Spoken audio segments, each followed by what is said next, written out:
તો નમસ્કાર દર્શક મિત્રો, દેશ અને દુનિયાના તાજા અને મહત્વના સમાચારમાં આપનું સ્વાગત છે।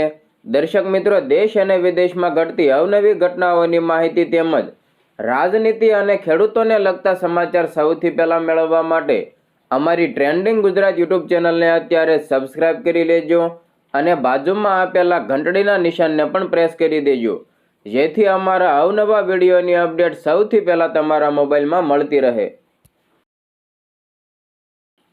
દર્શક મિત્રો, સૌપ્રથમ ખેડૂતલક્ષી સમાચાર ઉપર એક નજર કરીએ તો ખેડૂતોના દેવા માફ કરવાને લઈને મોટી અપડેટ સામે આવી છે। કોંગ્રેસના પ્રમુખ એવા પ્રતાપ દુધાતે સરકારને મુખ્યમંત્રીને પત્ર લખ્યો કે ખેડૂતોના દેવા માફ કરવામાં આવે। વિગતવાર માહિતી મેળવીએ તો અમરેલી જિલ્લા કોંગ્રેસ પ્રમુખ અને પૂર્વ ધારાસભ્ય એવા પ્રતાપસિંહ દુધાતે મુખ્યમંત્રી ભૂપેન્દ્ર પટેલને ફરી એક પત્ર લખીને ખેડૂતોની દયનીય સ્થિતિ ઉપર તીવ્ર ટીકા કરી છે। પત્રમાં તેમણે માંગ કરી છે કે ઉત્સવોમાંથી બહાર આવીને ખેડૂતોને સહાય નહીં પરંતુ બેંક અને સહકારી સંસ્થાઓના બાકી દેવા માફ કરવા જોઈએ। 2024ના કૃષિ સહાય પેકેજમાં અમરેલીના 700 ગામડાઓ બાકી રહ્યા છે, તો 2025ના કમોસમી વરસાદથી ખેતી પાકને વ્યાપક નુકસાન પહોંચ્યું છે। પ્રતાપ દુધાતે વધુમાં કહ્યું કે નવા વર્ષના પ્રારંભે જ ફરીથી અમરેલીના ખેડૂતોને નુકસાનથી આર્થિક સ્થિતિ દયનીય બની છે। અત્યારની સ્થિતિમાં ડિજિટલ સર્વેથી ખેડૂતોનું ભલું થવાનું નથી, તેમની વાસ્તવિક પરિસ્થિતિ અને મનોદશા ધ્યાનમાં લઈને યોગ્ય નીતિની જરૂર છે। દેવા માફીથી જ ખેડૂતો નવી શરૂઆત કરી શકશે। પ્રતાપસિંહ દુધાતે પત્રમાં જણાવ્યું કે 2024ના વરસાદી નુકસાન માટે જાહેર કરાયેલા કૃષિ સહાય પેકેજમાં અમરેલી જિલ્લાના 700 ગામડા બાકાત રહ્યા છે। આ ખેડૂતોને કોઈ રાહત મળી નથી। તેમણે 2025ના કમોસમી વરસાદનો ઉલ્લેખ કરતા જણાવ્યું કે સતત કમોસમી વરસાદથી ખેતી પાકને વ્યાપક નુકસાન પહોંચ્યું છે। નવા વર્ષના પ્રારંભે ફરીથી ખેડૂતોની આર્થિક સ્થિતિ દયનીય બની છે। તેમણે સરકારની ડિજિટલ સર્વે પદ્ધતિ ઉપર પ્રશ્નો ઊભા કરતા કહ્યું કે અત્યારની સ્થિતિમાં ડિજિટલ સર્વેથી ખેડૂતોનું ભલું થવાનું નથી, વાસ્તવિક પરિસ્થિતિ અને મનોદશા ધ્યાનમાં લઈને યોગ્ય નીતિની જરૂર છે। મુખ્ય માંગ તરીકે તેમણે કહ્યું કે ખેડૂતોને સહાય પૂરતી નથી પરંતુ બેંક અને સહકારી સંસ્થાઓના બાકી દેવા માફ કરવાની વાસ્તવિક રાહત આપો। દેવા માફીથી જ ખેડૂતો નવી શરૂઆત કરી શકશે। આ પત્ર કોંગ્રેસના ખેડૂત વિરોધને વધુ તીવ્ર કરે છે અને પ્રતાપસિંહે કહ્યું કે ઉત્સવોમાંથી બહાર આવીને સરકારે ખેડૂતોની સમસ્યા તરફ વિચારવું જોઈએ। અમરેલી જિલ્લામાં 2024ના વરસાદથી મગફળી, કપાસ અને અન્ય પાકને નુકસાન થયું હતું અને 2025ના કમોસમી વરસાદથી ફરીથી વ્યાપક નુકસાન પહોંચ્યું છે। જિલ્લાના 700 ગામડા ખેડૂતોને 2024ના રાહત પેકેજમાંથી કોઈ રાહત મળી નથી। ખેડૂતોની આર્થિક સ્થિતિ દયનીય છે અને તેઓ નવી ખેતી માટે તૈયાર થઈ શકતા નથી। કોંગ્રેસે આ મુદ્દે વિધાનસભામાં ઉચ્ચારણ કરવાની તૈયારી કરી છે। પ્રતાપસિંહ દુધાતનો આ પત્ર કોંગ્રેસના ખેડૂત આંદોલનનો ભાગ છે। તાજેતરમાં આમ આદમી પાર્ટીએ પણ સૌરાષ્ટ્રમાં મહાપંચાયત જાહેર કરી છે। આ પત્રથી ભાજપ સરકાર ઉપર દબાણ વધ્યું છે અને આગામી ચૂંટણીઓમાં ખેડૂતનો મુદ્દો મુખ્ય બનશે તેવું પણ તેમણે જણાવ્યું। દર્શક મિત્રો, ખેડૂત વિશે આ પ્રશ્ન જે સરકાર વિરુદ્ધ ઉઠાવવામાં આવ્યો છે, સરકારને જે અપીલ કરવામાં આવી છે તેના વિશે તમારો શું મંતવ્ય છે તે કોમેન્ટ બોક્સમાં તમારો મત જણાવવાનું ના ભૂલતા। હવે મિત્રો, રાજકારણને લગતા સમાચાર ઉપર એક નજર કરીએ તો અમરેલીમાં આમ આદમી પાર્ટીના નેતા એવા ગોપાલ ઇટાલિયાની જનસભા યોજાઈ હતી કે જેમાં તેમણે પોલીસ અને ભાજપ ઉપર દલાલીનો આરોપ મૂક્યો છે। તમને જણાવી દઈએ કે આમ આદમી પાર્ટીના પ્રદેશ પ્રભારી ગોપાલ ઇટાલિયા અમરેલી જિલ્લાના સરદાર સર્કલ ઉપર જનસભા યોજી હતી। આ જનસભા પહેલા પાયલ ગોટી કેસની પીડિતાને મળ્યા અને પોલીસ તેમજ ભાજપ ઉપર તીખા પ્રહારો કર્યા।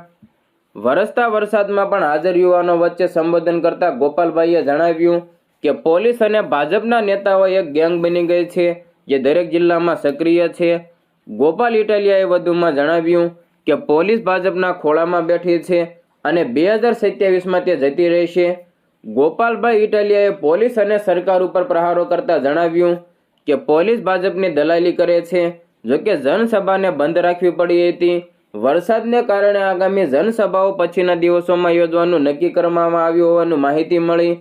ગોપાલ ઇટાલિયાએ પોતાની યુવા જનસભા પહેલા પાયલ ગોટીને મળ્યા, જે અમરેલીના લેટર કાંડમાં પીડિતા છે. પાયલે પોલીસ ઉપર મારવાના આરોપો લગાવ્યા અને ગોપાલે તેમની વ્યથાઓને સાંભળીને કહ્યું કે આવા કેસોમાં પોલીસ અને ભાજપની સાંઠગાંઠ સ્પષ્ટ છે. પાયલ જેવી દીકરીઓને ન્યાય મળે તે માટે આમ આદમી પાર્ટી લડશે. જનસભામાં ગોપાલભાઈ ઇટાલિયાએ પોલીસ અને ભાજપ ઉપર તીખા પ્રહારો કર્યા અને જણાવ્યું કે પોલીસ અને ભાજપના નેતાઓએ ગેંગ બની ગઈ છે, જે દરેક જિલ્લામાં સક્રિય છે. પોલીસ ભાજપના ખોળામાં બેઠા છે અને 2027માં તે નીકળી જશે. પોલીસ ભાજપની દલાલી કરે છે. તેમણે પાયલ ગોટી કેસનો ઉલ્લેખ કરતા જણાવ્યું કે પાયલને પોલીસે માર માર્યા અને તેના પછી પણ કોઈ કાર્યવાહી નથી. આ ભાજપની રાજનીતિ છે. તેમણે જણાવ્યું કે વરસાદને કારણે આગામી જનસભાઓ પછીના દિવસોમાં યોજવામાં આવશે. મિત્રો, સમાચારમાં આગળ વધીએ તો બોટાદમાં કડદા આંદોલનના વિરોધમાં જે મહાપંચાયતનું આયોજન કરવામાં આવ્યું હતું, ત્યારબાદ આમ આદમી પાર્ટીના અનેક નેતાઓ અને અનેક ખેડૂતોની સરકાર દ્વારા ધરપકડ કરવામાં આવી. પરંતુ ત્યારબાદ હવે ફરી એકવાર કિસાન મહાપંચાયતનું આમ આદમી પાર્ટી દ્વારા આયોજન કરવામાં આવ્યું છે. તમને જણાવી દઈએ કે ગુજરાતમાં છેલ્લા કેટલાક દિવસથી કડદા પ્રથા ઉપર આમ આદમી પાર્ટી સતત મેદાને છે. બોટાદ કડદા કાંડ બાદ તેનો વિરોધ કરનારા રાજુ કરપડા અને પ્રવીણ રામની ધરપકડ કરવામાં આવી હતી અને હવે કડદા પ્રથા સામે આમ આદમી પાર્ટી ખેડૂત મહાપંચાયતનું આયોજન કરવા જઈ રહી છે, જેની જાહેરાત ગુજરાતના પ્રભારી ગોપાલ રાય અને પ્રદેશ પ્રમુખ એવા ઈસુદાન ગઢવીએ જાહેરાત કરી છે. ખેડૂત આંદોલન મુદ્દે આમ આદમી પાર્ટીના પ્રદેશ પ્રમુખ ઈસુદાન ગઢવીની મોટી જાહેરાત સામે આવી છે કે જેમાં ગુજરાતમાં ખેડૂતોના શોષણ અને દમન સામે આમ આદમી પાર્ટી દ્વારા ખેડૂત મહાપંચાયતનું આયોજન કરવામાં આવ્યું છે. આમ આદમી પાર્ટીના રાષ્ટ્રીય સંયોજક એવા અરવિંદ કેજરીવાલજી અને પંજાબના મુખ્યમંત્રી ભગવંત માનજી ખેડૂત મહાપંચાયતમાં ભાગ લેવાના છે. આગામી 31મી ઓક્ટોબરે સરદાર વલ્લભભાઈ પટેલની 150મી જન્મજયંતિ નિમિત્તે સુદામડા ગામ, લીમડી વિધાનસભા, સુરેન્દ્રનગર ખાતે ખેડૂત મહાપંચાયતનું આયોજન કરવામાં આવ્યું છે. ગુજરાતભરના હજારો ખેડૂતો મહાપંચાયતમાં ભાગ લેશે. ભાજપીય કડદા પાર્ટીએ ખેડૂતો ઉપર દમન કરીને લોકતંત્રની હત્યા કરી છે. રાજુ કરપડા, પ્રવીણ રામ સહિત અનેક ખેડૂત આગેવાનોને જેલમાં નાખીને આંદોલનને દબાવવાની કોશિશ કરવામાં આવી. ખેડૂતોને ભાવ નથી મળતા. કપાસની ઇમ્પોર્ટ ડ્યુટી રદ કરવામાં આવી. MSPમાં ખેડૂતોને લૂંટવામાં આવે છે. આવા અનેક મુદ્દાઓ ઉઠાવવામાં આવશે તેવું આપના મોટા નેતાઓએ જાહેરાત કરી હતી. હવે મિત્રો, વરસાદને લગતા સમાચાર ઉપર એક નજર કરીએ તો ગુજરાતના ખેડૂતો ઉપર ફરી એકવાર માવઠારૂપી સંકટ તોળાઈ રહ્યું છે. ગુજરાતના અનેક વિસ્તારોમાં માવઠું પડવાનું શરૂ પણ થઈ ગયું છે અને આ માવઠું પડવાને કારણે ગુજરાતના અનેક વિસ્તારોના ખેડૂતો જાણે પાયમાલ થઈ ગયા છે.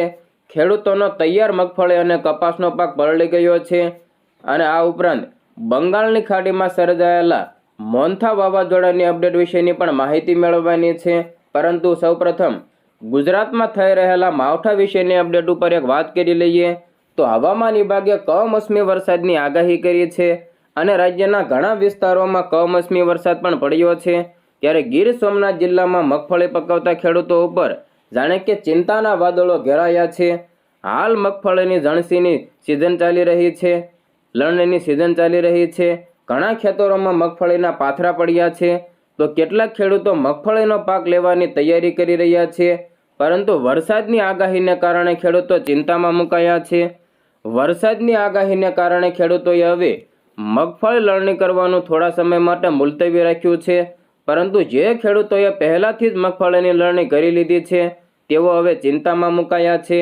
જો આવા સંજોગોમાં વરસાદ પડશે તો ખેડૂતોના હાથમાં કશું જ નહીં આવે અને ખેડૂતોની કમાણી ઉપર વરસાદી પાણી ફરી વળશે તેવી ચિંતા છે. આ તરફ જૂનાગઢ જિલ્લામાં પણ 2 દિવસથી વરસાદી માહોલ બરાબરનો જામ્યો છે, જેને પગલે મગફળીના પાકને મોટા પાયે નુકસાન પહોંચ્યું છે. કારતકમાં અષાઢી માહોલ સર્જાતા ખેડૂતો મુશ્કેલીમાં મુકાયા. માવઠાના મારને લીધે ખેડૂતોના મોંમાં આવેલો કોળિયો છીનવાયો હોય તેવી સ્થિતિ બની ગઈ છે.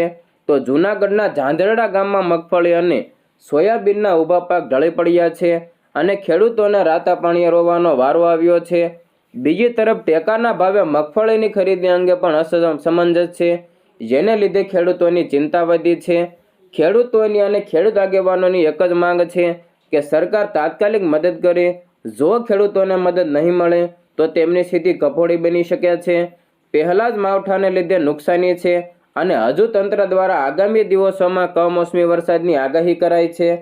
ખેડૂતોનું કહેવું છે કે જો હવે વરસાદ વરસ્યો તો પાકમાં કશું જ લેવા જેવું નહીં રહે. મિત્રો, મોસમ સમાચારમાં આગળ વધીએ તો એક તરફ અરબી સમુદ્રમાં સર્જાયેલી સિસ્ટમને કારણે ગુજરાતના વાતાવરણમાં એકાએક પલટો આવ્યો છે અને અનેક વિસ્તારોમાં કમોસમી માવઠું નોંધાઈ રહ્યું છે, જેને કારણે ખેડૂતોના હાલ જાણે બેહાલ થઈ ગયા છે. તો આ તરફ અરબી સમુદ્રમાં સર્જાયેલી સિસ્ટમ ઉપરાંત બીજી તરફ બંગાળની ખાડીમાં મોન્થા વાવાઝોડાની અપડેટ વિશેની પણ માહિતી મળી રહી છે. તમને જણાવી દઈએ કે બંગાળની ખાડીમાં તીવ્ર ચક્રવાતી તોફાન મોન્થા નામનું વાવાઝોડું આકાર લઈ રહ્યું છે, જે આગામી દિવસોમાં દરિયાકાંઠાના અનેક રાજ્યોમાં તબાહી મચાવશે. મિત્રો, રવિવારે બંગાળની ખાડી ઉપર બનેલું લો પ્રેશર એરિયા વધુ તીવ્ર બનીને વધુ ગંભીર લો પ્રેશર એરિયામાં ફેરવાઈ ગયું. તે ધીમે ધીમે પૂર્વ કિનારા તરફ આગળ વધી રહ્યું છે અને જેને કારણે ઓડિશા સરકારે તમામ 30 જિલ્લાઓને એલર્ટ ઉપર રાખ્યા છે. પશ્ચિમ બંગાળમાં વાવાઝોડાથી પ્રભાવિત થશે. આ દરમિયાન આંધ્રપ્રદેશ સરકારે ચક્રવાત મોન્થાના આગમનની અપેક્ષાએ રાહત અને આવશ્યક પુરવઠા અંગે એક એક્શન પ્લાન તૈયાર કર્યો છે. સેનાની ટીમો પણ એલર્ટ મોડ ઉપર છે. ભારતીય હવામાન વિભાગે જણાવ્યું કે આ વાવાઝોડું મંગળવાર એટલે કે 28 ઓક્ટોબરની સાંજે અથવા રાત્રિના સમયે કાકીનાડાની આસપાસ, મછલીપટ્ટનમ અને કલિંગપટ્ટનમ વચ્ચે આંધ્રપ્રદેશના દરિયાકાંઠેથી પસાર થવાની સંભાવના છે, જેમાં મહત્તમ 110 કિમી પ્રતિ કલાકની ઝડપે પવન ફૂંકાશે અને 28 અને 29 ઓક્ટોબરે ઓડિશામાં ખૂબ જ ભારેથી અત્યંત ભારે વરસાદી માહોલ જોવા મળવાનો છે. IMDના ઓડિશાના અને દક્ષિણ અને દરિયાકાંઠાના જિલ્લાઓ માટે રેડ એલર્ટ, ઓરેન્જ એલર્ટ અને યલો એલર્ટ પણ જાહેર કર્યું છે. કેટલાક સ્થળોએ 20 સેન્ટીમીટરથી વધુ વરસાદ પડવાની પણ સંભાવના છે.